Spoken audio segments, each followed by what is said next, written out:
Co-main welterweight.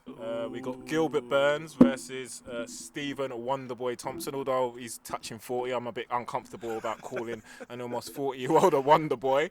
But maybe Wonder Man might be a better change, Stephen. But yeah, how did everybody find that little 5-rounder? Right, 3-rounder. My apologies. 3-rounder. Yeah, I'm quite disappointed at that co-main event. To be honest, I had high hopes for it. It was a boring fight, and again, you've got to look at the technical side of it. But even then, we know what Wonderboy likes to do. He likes to strike from distance. He likes to use his kicks. He's Karate Kid, exactly. Karate Kid. And again, we know what Burns wants to do. He wants to get close to you. He wants to throw those hands. He wants to take you down. He wants to wrestle.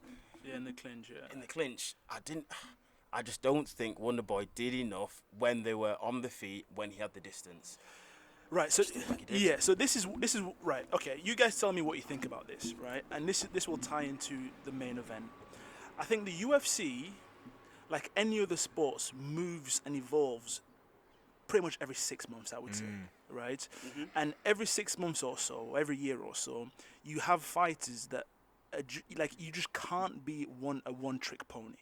And I think Wonderboy, as great as he is on his feet, unfortunately, the top guys in the welterweight division can stand with him. Well-rounded. I just agree. For me, I don't see him beating anyone in the top 5 on their feet. I mean, fighting's fighting. You can have a lucky strike and it lands on the right place. But for me, my thoughts on the fight was Wonderboy's past his time. I think Burns is the lesser of the new breeds, and I think in that division we have the poster boy for the new breed fighters. I think Kamaru is the evolution of a 2021 UFC fight. I don't know, what do you guys think about that? I really like that statement because I think every time I see Kamaru, he just gets better and better. And I think, yeah, he's evolving. I think that every 6 months, I'll definitely say that's the case. We all know about his wrestling credentials, but lately, just his stand-up, disgusting. He's absolutely been unbelievable. Oh, stop it, Kamaru. Come on. Stop it. What he did to Kobe, for example, when he just literally shut him up the best way you can, which is basically dislocate a guy's jaw. Imagine that. Trash talk, and you say, I'm going to break your face, and he actually did break his face. For me, and what he did to Gilbert Burns as well, who knows him better than anyone in the welterweight division. Kamaru, for me, is going to be one of the most dominant champions for the next 3-4 years, honestly, because I think he's still evolving. He's switched camps after the whole Gilbert Burns and the divide in that camp. He switched camps. It's almost like he started again, but he started again with such solid fundamentals. He's only going to get better and better. And for me, nobody in that division, yes, I'm biased. He's my Niger brother. Come on. But honestly, absolutely. I don't see him losing the belt in the foreseeable future. No, I fully agree. Exactly as you said, we're a bit biased, to be honest, because we back our Nigerian brother. We do. I'm not biased, but I back my African brother. We do. But the things that he's doing, the skills that he's showing, the developments that he's putting into place, the guy I think he's head above the rest of them. Not head and shoulders yet, because I still think there's some killers there. I think he's head and shoulders. Honestly, really? You see, when I watch Kamaru, the more he gets, he looks like the type that gets stronger into the fight, right? Some fighters decline, or some fighters sustain their peaks, but he gets stronger and stronger and that fight with our boy Street Jesus, what's his face? Jorge. Don't talk to me about Jorge, man. That fight, right? Just Street Judas epitomizes who Kamaru is, right? Mm-hmm. He said before that I wasn't satisfied with how it went, and I needed a conclusive finish. And he went in and did it, It's true. And by the way, let's not sleep on Masvidal. Masvidal, in terms of evolving fighters, he's one of those that evolves and grows. He's been around for God knows how long. Kimbo Slice days. Kimbo Slice introduced me to him. He's been on the circuit for so long, and there's people like Masvidal and Dustin who this is their life because they've been around for so long. And I'm never going to take that out of question. But what happened to him in that second fight? Oh, Bro, wow. honestly.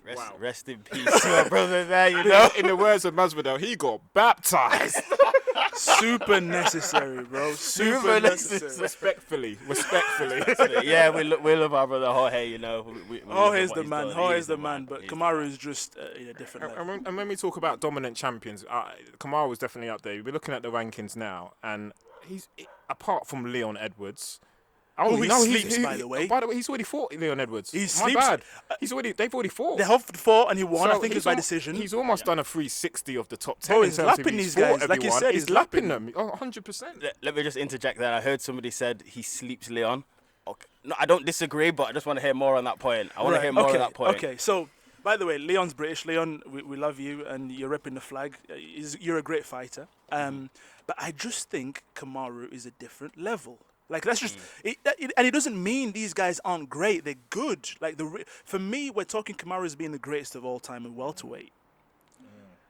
It's true. I still think it's too early to say that, but just because of But the streak really tells you that in terms of unbeaten in how many fights. it's true. For me, he's already gone past Tyrone. For me, Of course. and then course. it's just GSP now. Of course. Do you know why? Let's dissect that. Why he's gone. And by the way, I know we've moved on from Burns and Wonderboy, but let's dissect. For me, he's gone past Tyrone because he's better overall. Yes. Like he's more round. Tyrone at his peak and prime, and I don't want to reduce him to a overhand right merchant. But what an overhand white it was. Let's be honest. You know, I want to see Jake Paul get that overhand right. You know, Come on, because towards the end of his career, it seemed Tyrone forgot about that overhand white. Yeah, It he seemed got for some gun-shy. reason Got he gun-shy. wasn't. He was gun shy, and he was relying so much on his wrestling, and everybody else had significantly stepped up that wrestling.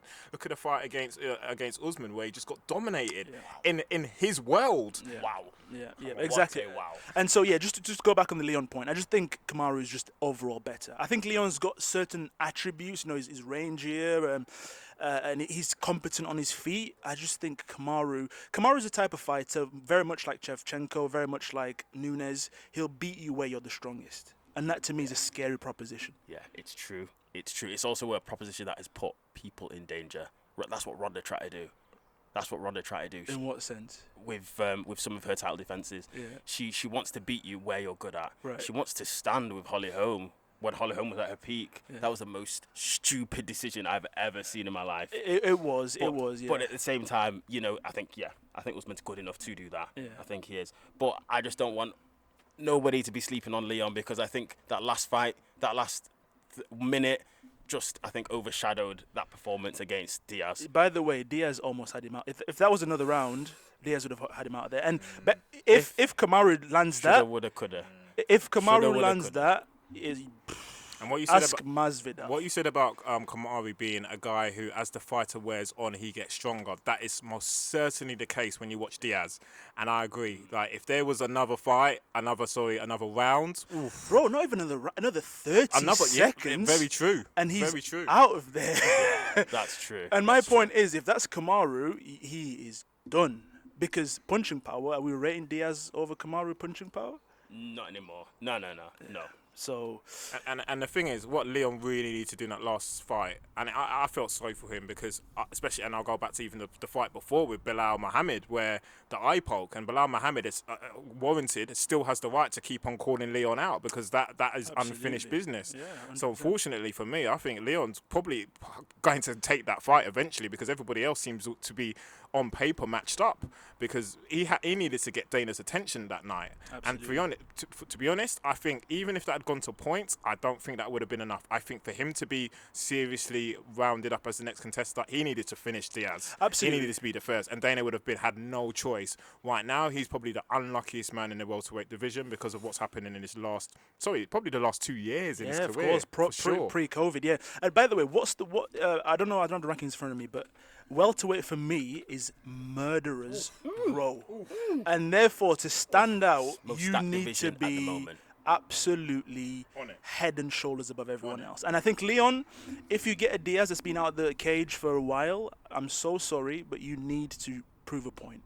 Leon has been out of the cage for a while. Let's forget that. Against Muhammad, he was in there for what, a round and a half. Before that, he had, what, the 2-3 fight cancelled with years. Chimaev. Yeah, absolutely. Yeah. But Also a fight, because I was going to see that fight, Tyron Woodley, March 2020, at the O2. That got cancelled as well because of COVID. yeah. With So days to go. yeah, but I think Gilbert's right up there. I don't think he's got a title shot right. I think No, few Kamaru more and fights. Covington are running it back, right? Yeah, I think that it's not been signed yet. Hasn't been confirmed, but I'm just going back to your point of murder as well, and the bias and love that we have for Kamaru right now. His last fights got guys. Listen to this. All wins, by the way. Obviously, Street Jesus, Jorge Masvidal, win, baptized. Gilbert Burns, destroyed. Yeah. Colby Covington, Broken. mouth shut. Why you? Tyron Woodley, belt taken off him, got robbed. Rafael dos Anjos. Ooh, I forgot about You forgot that about fight. that one Yeah, as of well. course, I And forgot don't let about me it. forget the legend, the grappler, Damian Maia. That's his last. That's all his last wins. That's By his the last way, fights. And Damian Maia he's a different class. Yeah, he's old. He's Let old, go, absolutely, but he's please. still a name. He's still a name. For your own sake, Damien, I respect you as an athlete. I respect you as a martial artist, but no more, please, no more. Dana, give him his money. Let him go. Let him go.